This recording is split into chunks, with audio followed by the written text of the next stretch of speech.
वो कल नंबरदार सद्या भी आ देख की हाल है कह बटाउन लगे सारे पिंड वाले दावण करके बना देंगे आपे कोई किन्ने कोई रला सारे 20 फुट बना के ना 20 फुट लंबाई जी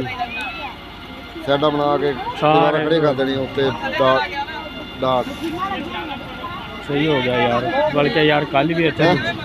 रेड़े की वजह से नुकसान हो लगे तो सही है यार। टावर नाल चलो सारे भरावां की टावर नाल यार गल बन गई है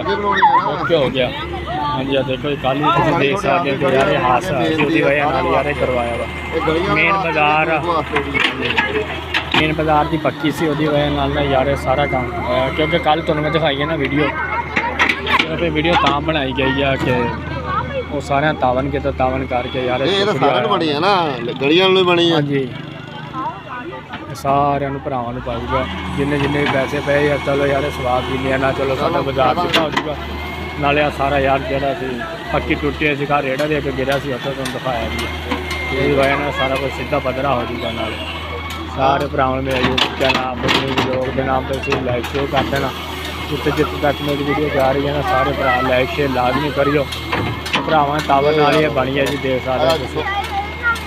ये पुली है जी साढ़े मेन बाजार वाली क्योंकि पक्की रास्ता बंद हो गया वा जरा रात आवे दूसरी साइड तो गुजर के आवे लाह दी तो मैं दिखा रहा हूँ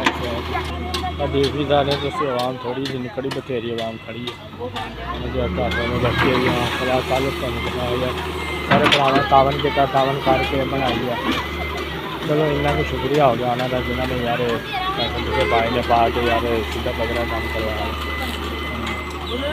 ट्रेन चलती पई है तो मुझे सारा मेरा व्लॉग अच्छा लगे लाइक शेयर जरूर कर देना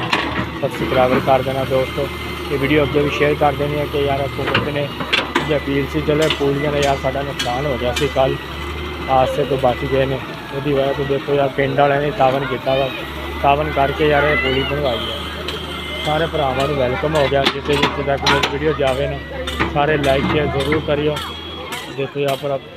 भाई ट्रेन वाले की मेहरबानी जरा यार शाम के टाइम रोजे का टाइम भी होने वाला वा आवाम भी तुम चेक कर सकते इन्नी आवाम इधर खड़ी है इन्नी आवाम इधर खड़ी है बच्चे बजुर्ग सारे खड़े वो चेक कर सकते। तो चलो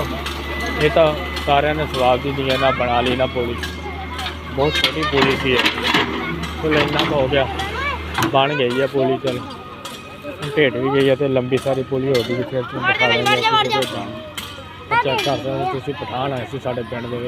सिर्फ सारा कुछ ढाई तो ही दरम्यान वाली मेन बाजार की सी पक्की चेक